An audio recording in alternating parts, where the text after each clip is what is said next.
Mike Owens with Inside Fighting here, joined today by Mari Bautista, who's coming off, dare I say, the biggest win of his career versus Jose Aldo at UFC 307. Mario, always a pleasure, my man. How are things with you today? Thank you. Thanks for having me. How are your emotions after, as what I mentioned, is the biggest win of your career? I felt pretty good, I was feeling pretty good. And then, I got back to the hotel and then you just start all that stuff started pouring in, like Mm. all the comments and stuff. And um it's understandable. He's loved and he's a fan favorite and whatnot. So but it is what it is. I feel good. It was a good win for me, so I'm happy about it. And I know I caught you last week, and we were going to do this last week, but I believe you took a road trip after the fight. How did you spend some time off after a well-deserved victory? Yeah, yeah. So my wife just picked me up from Salt Lake and we did like a cross country road trip. So we went from Salt Lake through Nevada down into California, and we made our way down to Disneyland. We had a good time down there for about a week. I love it. I love it. I presume by now you've had the chance to watch the fight back. How many times have you watched the fight back? And if so, what are your thoughts when you analyze your performance? Honestly, I haven't watched the fight Oh, yet okay. because yeah, I got to watch or I got to pay for the pay-per-view and then get into it. But I haven't watched it yet. Yeah, yeah, I'm gonna have to take a look back at it and kind of assess it a little bit. So. Have you seen any highlights at all, or have you just completely put it to the back of your mind? No, no, yeah, no. I've seen some highlights. I've seen some like photos and stuff. Um, so yeah, that's been about it. Did we talked about this in the build-up about fighting Jose Aldo and all that he's done in the sport? And I think I saw you on another interview talk about, or somebody asked you, sorry, about his last fight against Jonathan Martinez, where Martinez admitted fighting Jose Aldo became a very big thing for him. How did fight week play out as you expected in terms of all the extra media and all the extra hype related to the fight, and obviously the 15 minutes in the cage? Yeah, yeah, no, no. Everything was expected. Um, the only time it kind of got like, I kind of felt like his presence there. I would say when he was walking out, and they Mm. kind of had the lights shining in on him. I was first one in the cage, so to have him come out, the whole crowd like cheer for him. I was like, okay, like everyone loves him. Like he's a big star, obviously. But that was about the only time I felt it. Once we got into the cage and started fighting, it just felt like I was just fighting another man for sure. It's one of those things, isn't it? Because certainly pre-fight, it wasn't a case of people dislike Mario Batista. It was a case of people love Jose Aldo. It's one of those situations where you kind of inadvertently end up as the kind of villain because of how much love and admiration the fans have for Jose. Did it feel different fighting a guy who's so revered in the sport? Definitely, getting like so not only getting booed, during the fight at the press conference, um, and I didn't mind it. I've kind of like pictured scenarios like that in my head, not against Jose Aldo, but just against anyone. Like, man, if I ever went to Brazil, like you have to experience those chants. Mm. They're not going to be on your side, so it's always good to envision that before you actually get into something like that. That way, you kind of have an understanding of how you're going to feel, how you're going to process things. Um, so yeah, I didn't let it affect me at all. We'll be back to the video in just a second, but first, it's the NFL season. We're right in the thick of things, and Inside Fighting has partnered up with DraftKings, an official partner of the NFL, and we've got an amazing offer for you right now, where if you are a new DraftKings customer, you can go download the DraftKings Sportsbook app, bet $5, get $200 in bonus bets instantly just by using our promo code Inside Fighting.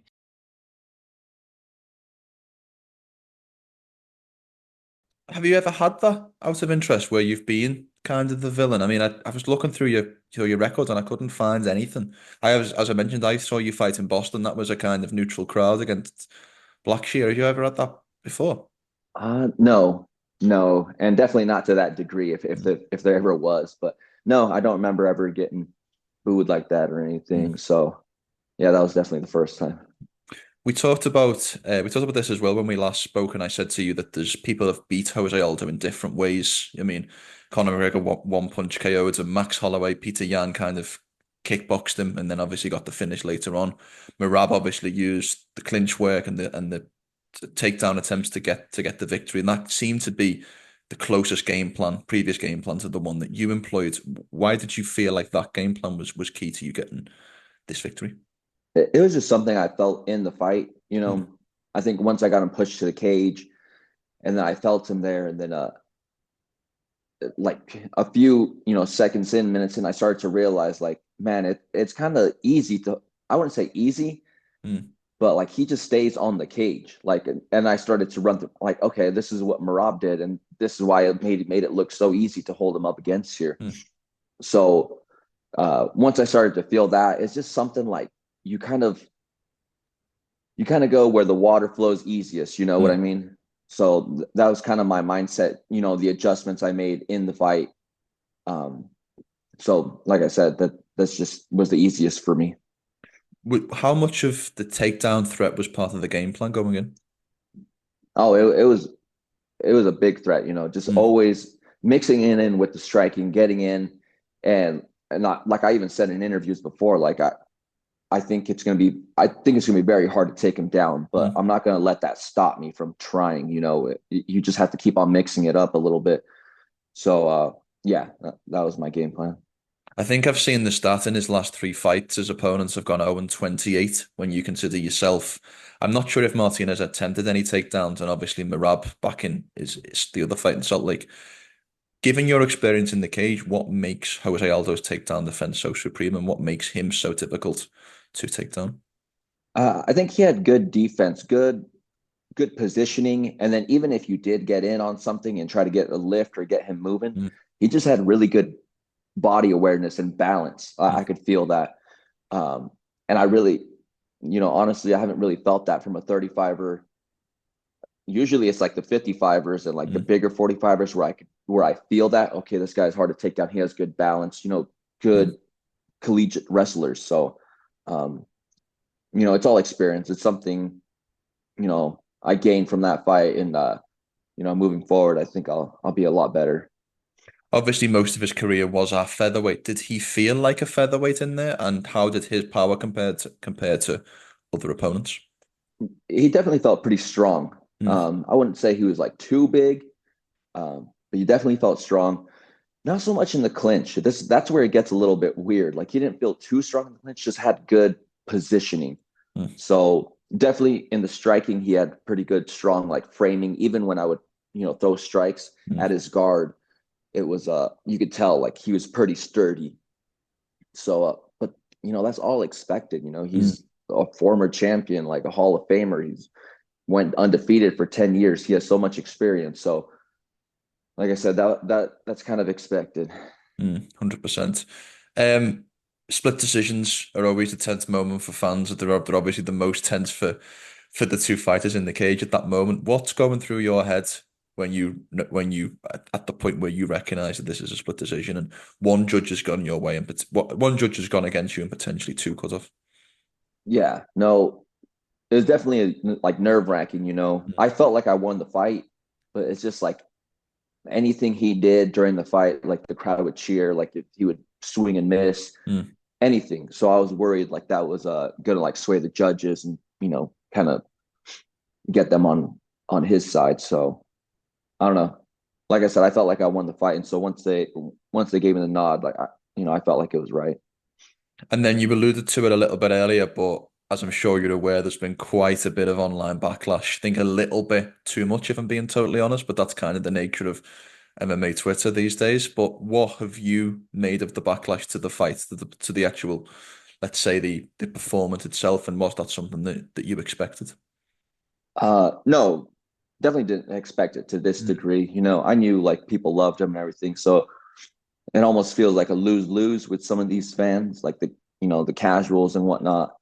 But I've gotten like praise from wrestlers. I don't know. I just think it's funny, like that. The only kind of person's opinion, like especially fighter, that I would like, take is probably Merab's, the champion. I would, if you ask him how my performance was, I'd be interested to hear what he has to say.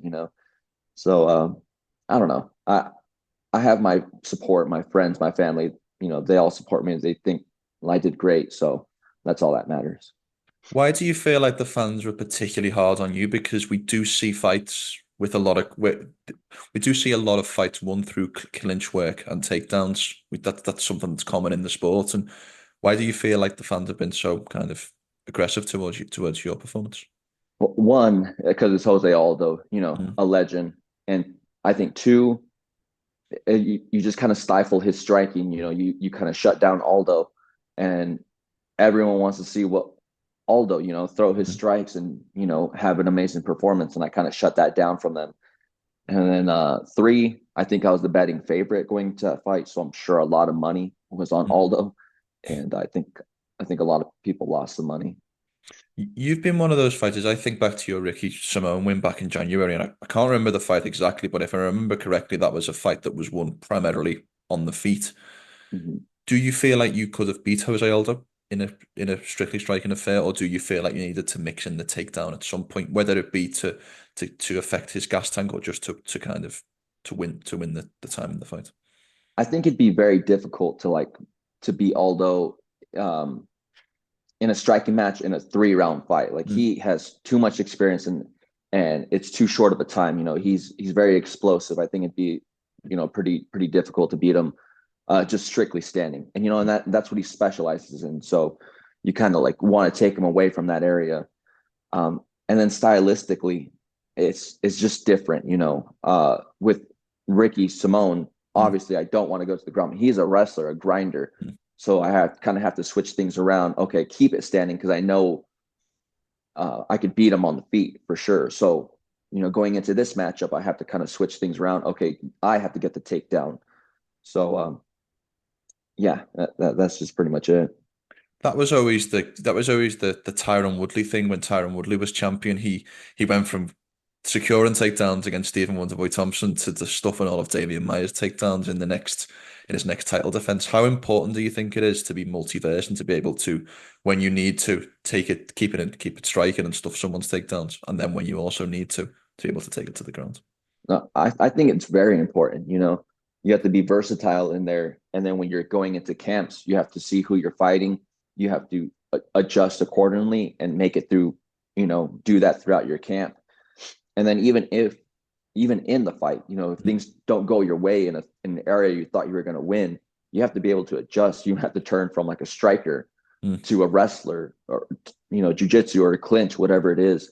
So I find it very important. That's kind of like my mindset in training, kind of have a little bit of everything. That way, when I go into these fights, I can pick the tools I need and then get the job done. I know that when we spoke pre-fight, you mentioned the Corey Sandhagen rematch as the one that you would the fight that you would like with the win over Jose Aldo. Is that the fight that you still want, or if not, who is kind of the next that you would want next? Yeah, no, I was talking to some of the UFC guys there at the staff, and we are kind of going over like, oh, if I win this fight, and I even said Corey Sandhagen. They're like, you know what? I think that would be a good matchup. He's coming off a loss, this and that, which I think a lot of people that are free in this top 10 are Yeah. coming off a loss. So I don't know whoever's in front of me. At this point, I'll take whoever. I was about to say that because you've got Corey, you have Song Yadong, Cejudo, and Cheeto, all of which aren't booked and are above you, but all of coming off losses. Would there be a preference of those 3 or 4 guys if you could be a matchmaker? Oh, either one of them. I would like to beat up Henry just because I don't really like him, but a few whoever it is, it really don't matter. Where's the beef with Henry come from? I don't know. He's just first of all, he's kind of cringy and this and that, and then one, I called him out after the Aldo fight, and then he didn't like my performance, so he said he wasn't going to fight me.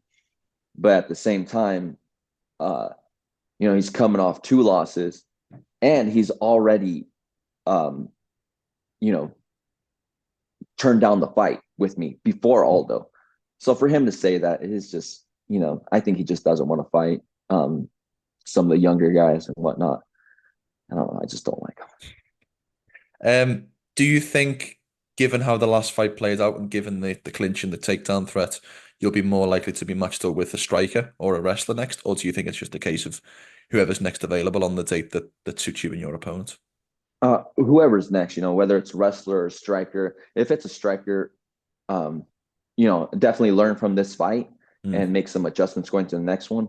But honestly, if it's like Sanhagen, I I don't really see him staying on the cage like that. If I do press him against the cage, Mm. like I don't see him staying there. He's too good to stay there, and he has urgency. And whether it's a wrestler, I could adjust for that too. So, yeah, whoever it is. So we're in October 2024 now. Where would you like to be come the 1st of October 2025? What are your goals for the next 12-month period as you envisage it in a perfect world? Probably fighting for a contender spot, or pretty close to the title by this time next year, I believe. So, but got to keep on trucking, training, and winning these next fights, and getting a good performance here somewhere in the near future. 100%. Out of interest, before we finish, there is still a question over who's next for the title. Now, obviously, we've seen Merab win that belt. There's a question whether it could be Sugar Sean, or Umar next. Who do you think will end up fighting Merab for the next bantamweight title fight? I think it'll be Umar. Hmm. I read this thing that Merab's pushing the fight back, and then Umar is going to be in, I believe it's called like Ramadan or something. I'm not even too sure what that is. Yeah, Maybe they don't eat during the day or something yeah, like that. that's right. Um, so I don't know. And then I think I've seen Umar wanted to fight someone before, if that's going to be the case. Um, I would like to see Umar fight Merab.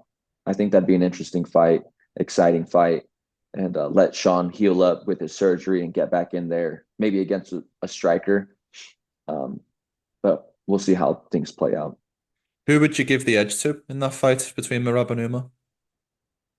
Definitely Umar. Hmm. Just knowing who he trains with, like I guarantee they have like 10 guys that are like Merab in that training room. So it's not going to be like he hasn't seen that style before. I think Umar has better grappling overall as far as like submissions. Definitely has better striking, and trains at a great gym and has a great coach. 100%. Well, you train in a great gym and have a great coach too, Mario, and it was great to see you get this win last Saturday. Congratulations again. I hope you enjoyed the victory and look forward to seeing you back in action soon. Thanks for having me, Mike. I appreciate it.